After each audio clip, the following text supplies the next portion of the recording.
북극쪽을 보시면은 저게 목차예요, 그쵸? 아까 저 아래서 대적광중 기준에서 볼 때는 금차였는데 많은 중생들을 질병으로부터 구해주세요. 약사열애를 모시는 곳입니다. 하여튼 그 절 자체가 전혀 이렇게 손을 많이 안 대고 그 고색 창연합니다. 전체적으로 이렇게 태국으로 S자로 쫙 겹치면서 교세가 이루어지니까 바람이 여기에 머물질 않습니다. 이게 이제 바람이 이제 훑고 지나가지가 않죠. 만약에 저게 싸져 있어요. 그래서 이 자리는 이 자리를 놓고 뭐 명당이다 아니다 논할 자체도 그것도 이제 우스운 거고 한마디로 그냥 대명당이다 이렇게 말씀. 안녕하세요. 상군의 풍수지리학 두지입니다. 오늘은 경상북도 경주시 양북면 하멀산에 있는 기림사에 왔습니다. 기림사는 대한불교 조계종 제11교구 본사인 불국사의 말사로 643년 선동여왕 12년 천축국의 승려 광유가 창건하여 임정사라 부르던 것을 뒤에 원효가 중창하여 머물면서 기림사로 개칭하였습니다. 기림사란 부처님 생존 때에 세워졌던 인도의 기원정사를 뜻합니다. 신라 신문왕은 대왕암에 다녀오던 길에 이 절의 서쪽 계곡에서 점심을 들었으며 고려 말의 가규는 이 절의 주지로 있었습니다. 그 뒤 1578년 선조 11년에 축선이 증건하였고 정조 때에는 경주 부윤 김광묵이 사제를 희사하여 크게 중수하였다고 전해집니다.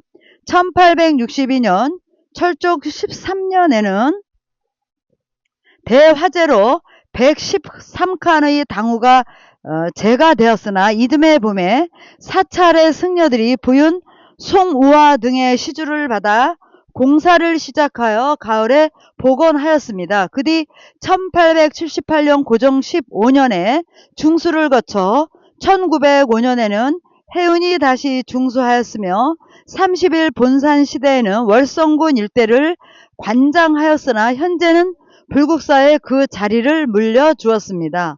그러면 기림사로 들어가겠습니다. 여기는 기림사 일주문 바로 아닌데요. 여기서 왜 서 있냐면은 제가 그 기림사의 파고에 대해서 설명을 하려고 합니다. 지금 이 기림사 쪽에서 보면 청룡 쪽인데요. 저 안쪽에서 물이 쭉 나옵니다. 물이 쭉 나와서 돕니다. 이렇게. 어디 쪽으로 가냐면 기림사의 오른쪽으로 돌아가요. 오른쪽으로 돌아가는데 한번 오세요. 기림사의 물이 이렇게 돌아가 가지고 저 백호 쪽의 산을 한번 보세요. 산이 이렇게 쭉 돼 있는데 물이 이쪽에서 쭉 나가고 저쪽에서 이렇게 잡아줘. 이렇게. 이게 이제 크로스가 되는 거야. 이게 태극이에요. 그러면 나가는 물선도 크게 잡지만 물줄기도 크지만은 저쪽에서 막아주는 산이 이렇게 가로막아 주니까 물이 어떻게 되겠어요? 물이 차단이 되게 나가는 게 차단이 되죠. 그걸 거수라고 그래요. 거수에다가 저 파구 쪽이 보면은 굉장히 좁습니다. 물의 수량도 굉장히 풍부한데 많은데 나가는 파구가 좁기 때문에 이거는 우리가 이제 뭐라 그러냐면 이게 그 진열지가 가지고 있는 혈증의 하나라고 보시면 돼요. 그래서 풍수를 보실 때 들어가실 때 파구부터 이제 이렇게 차근차근 보시도록 이제 하세요. 우리가 이제 물이 풍수에서 물이 재물인데요. 물을 한번 볼까요? 요 우측을 보게 되면 여기 골이 하나 있어요. 골이 이제 물이 이렇게 나옵니다. 나와서 이렇게 쭉 내려가죠. 그 다음에 저쪽에서 청룡 쪽에서 내려오는 물이 또 있어요. 물은 여러 군데서 이렇게 나와요. 이렇게 나오는 걸 뭐라 하냐면 우리가 다득이라고 그래요. 여러 군데서 물을 얻어서 나갈 때는 저 파구가 있는데 그쪽으로 물이 한쪽으로 나가야 돼요. 한 구멍으로 나가야 돼요. 그거를 다들 일파라고 그래요. 다득 일파가 돼야 재물이 모입니다. 그러니까 이 얘기 뭐냐면 여러 사람이 벌어서 한 사람이 쓴다 이렇게 보시면 돼. 근데 만약에 물이 들어오는 줄기는 하나인데 물줄기가 밖에서 몇 갈래로 나눠지면은 버는 사람 하나고 쓰는 사람 많다 이렇게 보시면 돼. 그래서 재물이 안 모여요. 일반적인 가정에서도 마찬가지죠. 여러 사람이 벌어들이고 한 사람이 살림을 야무지게 하면 부자가 되잖아요. 그런 원리랑 같다 이렇게 말씀드릴 수가 있습니다. 기림사의 연역에 대해서 말씀드리겠습니다. 하물산 기림사는 천축국 인도에서 온 광유 성인이 창건하여 임정사라 불렀고요. 그 후 신라 선덕요한 12년 643년에 원효대사가 사찰을 크게 확장하면서 현재의 이름으로 바꿨습니다. 이때 이미 대적광전을 건립하여 삼신열애를 봉안하였으며 동쪽에는 약사열애를 모신 약사전을 건립하였고 서쪽에는 석조 500나한상을 모신 응진전을, 동쪽에는 삼층 목탁과 정광열애 사리각을, 남쪽에는 무량수정과 진남루를 건립하였습니다. 그러나 사리각은 없어지고 삼층 목탑은 초석만 남아 있습니다. 대적광전은 보물 제833호로 조선 후기 맞배지붕 건물이고요. 유물 전시관이 있는 건칠보살상은 반과부자 형태를 취한 보기 드문 보살상입니다. 또한 응진전 앞의 3층 서탑은 신라 말기의 석탑 양식을 보여주고 있으며 대적광전에서 불사리와 함께 발견된 고려시대의 금은자사경들은 기림사의 오랜 역사와 사격을 잘 나타내는 성보입니다. 진남루는 기림사의 중심 건물인 대적광전의 남쪽에 있는 누각입니다. 진남루라는 말은 남쪽의 외적을 진압한다는 뜻으로 임진왜란 때 기림사가 승병과 의병의 중요한 활동 근거지였기 때문에 이런 이름을 붙인 것으로 추측됩니다. 이게 진남루 건물입니다. 건물 자체가 굉장히 고풍스럽습니다. 향기가 절로 나는 것 같아요.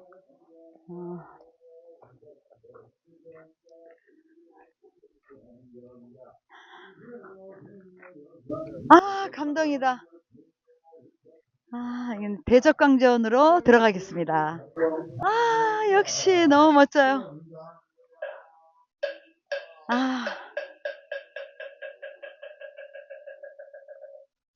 저기 보시게 되면 저 금체에 거의 가까운 산이 있고요. 여기가 응진전이고요. 여기는 대적광전입니다. 대적광전, 응진전, 500나한전, 500나한전, 대적광전, 약사전, 약사전, 대적광전, 500나한전입니다. 제가 40년 만에 왔는데 하나도 변한 게 없어요. 너무 감사드립니다. 여기는 기림사 대적광전입니다. 기림사 대적광전은 지혜의 빛으로 세상을 비춘다는 비로자나부를 모시는 법당입니다. 1997년 해체공사 때 발견한 묵서로 이 법당의 유래를 알게 되었습니다. 즉 이 법당은 임진왜란 후 인조 7년 1629년에 크게 고쳐지었고 정조 31년 1755년과 정조 9년 1785년에 대대적으로 수료를 했다고 합니다. 이때 소조 비로자나 삼불좌상을 모시면서 대웅전을 대적광전으로 고쳐 부른 듯 합니다. 건물의 구조는 단순해 보이지만 꽃살창이나 내부 천장 아래의 공포를 작은 조각으로 화려하게 장식한 모습이 아주 독특합니다. 여기는 대적광전 앞입니다. 이 대적광전 앞에서 좌우 청룡과 백호에 대해서 말씀드리겠습니다.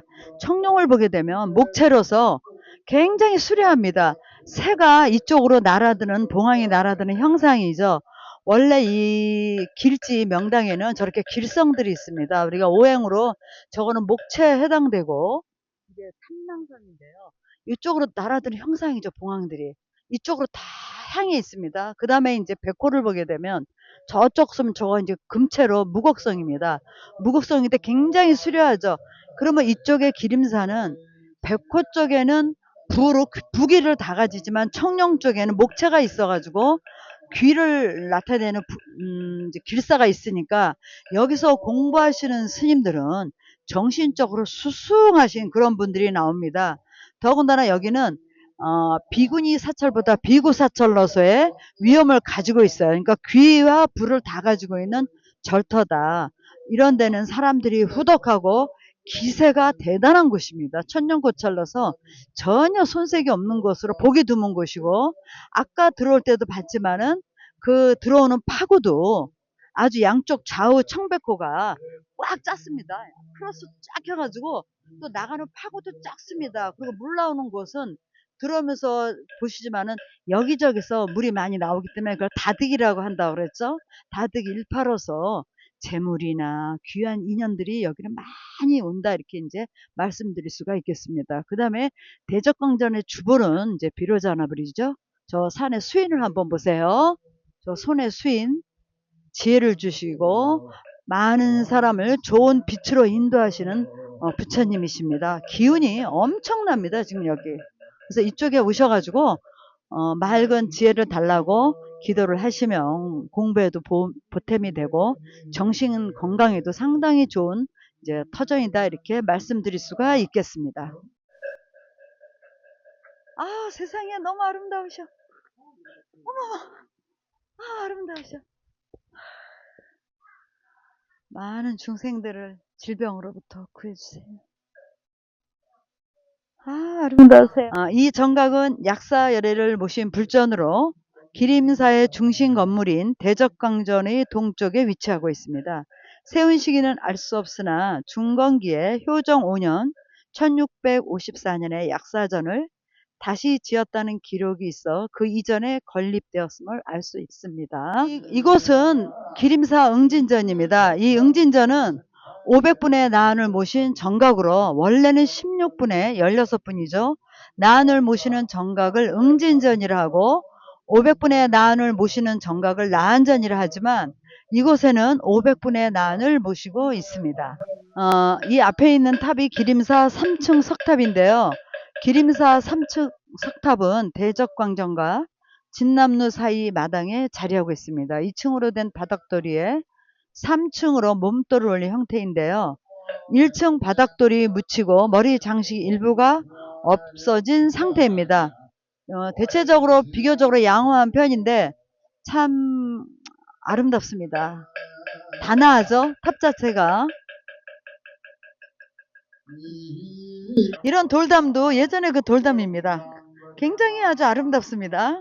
삼천제전이라고 그래가지고 삼천부를 모신 곳이죠. 과거세, 현재세, 미래세, 앞으로 오실 부처님까지 모두 모신 곳입니다. 벽화 쪽을 보시면은 저게 목체예요, 그쵸? 아까 저 아래에서 대적광전 기준에서 볼 때는 금체였는데 올라와서 보면 이게 목체입니다. 근데 이 청룡이나 백호나 보면은 다 이 법당을 향해서 다 향해 있어요. 이렇게 좌우의 그 청백호가 안으로 말아들면서 날아드는 듯해야 여기 계시는 분들이 서로 마음도 다 합쳐지고, 결론은 여기 와서 기도를 하시게 되면은 마음도 안온해지면서 만사가 순탄하게 이루어진다, 이렇게 이제 말씀드릴 수가 있는데요. 천년고찰로서 전혀 손색이 없습니다. 그리고 그 불사를 했어도 전혀 뭐 이렇게 낯설거나 이런 맛이 없어요. 참 아름다운 곳입니다. 명당으로서 전혀 손색이 없다, 이렇게 말씀드릴 수가 있겠습니다. 여기는 기림사에서 이제 운영하는 그 템플 스테이 하는 곳이에요. 이제 저 산 한번 보죠. 저 산을 보면 참 기가 막힙니다. 저쪽에 이제 용현 계곡이라는 이제 그 골인데 보면은 교사가 기가 막혀요. 크로스를 이렇게 착착 겹쳤죠. 저렇게 돼야 돼요. 저렇게 돼야 바람이 지구로 안 빠지고 다 돌아서 와요. 그러면 돌아서 온다는 건 이 정도 왔을 때는 바람이 하나도 없다는 거예요. 지금 여기가 어떻게 보면 골로도 보일 수 있는데 저 갈대가 하나도 안 움직이잖아요. 그쵸? 저렇게 교세가 잘 이루어진 곳에 터가 앉아야 자리도 안착이 되고 사람들이 이제 변화가 없어. 이런 절에는 한 번 오면은 사람들이 바뀌질 않아. 신도들이 꾸준히 이어진다, 이렇게 이제 말씀드릴 수가 있는데 템플 스테이 하는 곳으로도 굉장히 좋습니다. 갈 때도 아름답지만 바람이 하나도 없잖아요. 저쪽에서 오는 바람을 이렇게 태국으로 S자로 쫙 겹치면서 교세가 이루어지니까 바람이 여기에 머물질 않습니다. 이게 이제 바람이 이제 훑고 지나가지가 않죠. 만약에 저게 툭 터졌으면 여기 바람골로 저렇게 될 수가 없어요. 이 자리 자체가 만들어지지 않고 자리에 골이 지겠죠. 근데 바람을 계속 교세를 하면 저쪽에서 맥이 왔기 때문에 그 골도 이렇게 와줘야 돼. 이렇게 계곡도. 그래야 유속도 느려지고 바람도 풍이 불지 않게 하기 때문에 이 자리가 보존이 된다. 이렇게 이제 말씀드릴 수가 있습니다. 저 보세요. 저만은 갈 데가 바람이 없잖아요. 잔잔하잖아요. 기가 막힌 곳입니다. 천년고찰로서 정말 참 손색이 없네요. 한 군데 한 군데 이렇게 해서 명당이라는 곳은 보면 볼수록 장점이 드러나요. 흉당은 보면 볼수록 흉한 것이 사람도 마찬가지예요. 뭐 인품이 좋거나 사람이 반듯하면 보면 볼수록 사람 맛이 나잖아요. 그거 똑같아요. 이렇게 널찍하고 그리고 또 후덕하잖아요. 터들이 옹색한 데가 없어요. 기림사가. 아 정말 멋진 곳입니다. 기회가 되시면 시간이 나시면 한번 꼭 와서 마음의 힐링을 하고 가세요. 많은 위안이 되실 겁니다. 여기는 기림사 그 청룡 쪽에 이제 그 물의 계곡이에요. 계곡인데 이 기림사가 천년골차답게 이 청룡에서 물줄기를 보게 되면 여기 한번 보세요. 물이 이렇게 쭉 오면서 이제 여기가 코너예요. 쭉 돌면서 계속 이렇게 육곡구수로 나가요. 물이 이렇게 가야 수사를 이제 잠재울 수가 있고요. 그 다음에 이 안에 기운이 안온해집니다. 물이 직으로 빠지면 바람은 끌고 나가기 때문에 그런 데 있으면 사람의 성정도 급하고 이제 문제가 많이 생기는데 이렇게 돌면서 기운을 안으로 말아주죠. 그 다음에 또 한 번 돌아서 또 계속 돌아가기 때문에 이 물이 유속도 느려지지만 이 안에 있는 사람들의 품성도 곱다. 급하지 않고 이제 이렇게 한번 뭔가 생각을 그래서 물은 자꾸 뒤를 보면서 가야 돼. 뒤를 보고 간다는 거는 S자로 라인을 꺾였다는 소리예요. 물에 뒤를 안 보고 나가면 무정한 거예요. 그래서 물은 뒤를 돌아본 듯이 했다가 또 돌고 뒤를 또 돌아봤다가 또 이렇게 돌고 나가야 그 유속도 느려지면서 재물도 모이고 그리고 사람들의 관계도 원만하다. 성질이 급한 사람이 없으니까 그쵸? 그렇게 파악하시면 됩니다.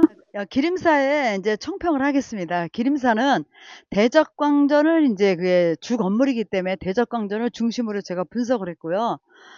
사를 보게 되면 청룡도 그렇고 백호 쪽도 폭 감쌌어요. 폭 감싸고 또 백호의 위형이 청룡보다도 더 강하다고 얘기할 수도 있겠습니다. 근데 전반적으로 교세가 잘 이루어져 가지고 물이 나가는 물줄기도 보게 되면은 파구 쪽으로도 아주 꽉 조여졌어요. 물 나가는 파구는 좁고 그 다음에 뒤 안쪽으로 들어갈수록 전착 후관의 아주 대표적인 이제 사철터인데요. 아주 넓고 아주 그 후덕합니다. 터 자체가. 그래서 이 기림사는 어디에 내놔도 정말 손색이 없고요. 제가 40년 만에 왔지만은 저를 불사도 저를 훼손시키지 않고 본래 모습을 잘 간직하고 있는 곳으로도 이제 좋고요. 그 다음에 아까 들어올 때 파구 얘기했지만 파구 자체도 교세가 잘 이루어져 있고요. 제가 후맥을 다 타봤지만 물줄기가 육곡 구수로 잘 싸져 있어요. 그래서 이 자리는 이 자리를 놓고 뭐 명당이다 아니다 논할 자체도 그것도 이제 우스운 거고 한마디로 그냥 대명당이다 이렇게 말씀드릴 수가 있겠습니다. 그래서 이쪽에 오셔가지고 뭐 기도를 하신다 그러면 주불이 이제 비로자나불을 모셨잖아요. 그리고 약사불하고 아미타불을 모셨는데 기운도 엄청나요. 저도 이제 기공불 오랜 시간 했지만은 정말 기운 자체가 수려하고 빼어나면서도 응집된 그 에너지가 대단하기 때문에 천년고찰라서 이제 이 절은 아주 오래오래 이제 유지가 되겠다 이렇게 말씀드릴 수가 있습니다. 오늘은 여기까지 하겠습니다.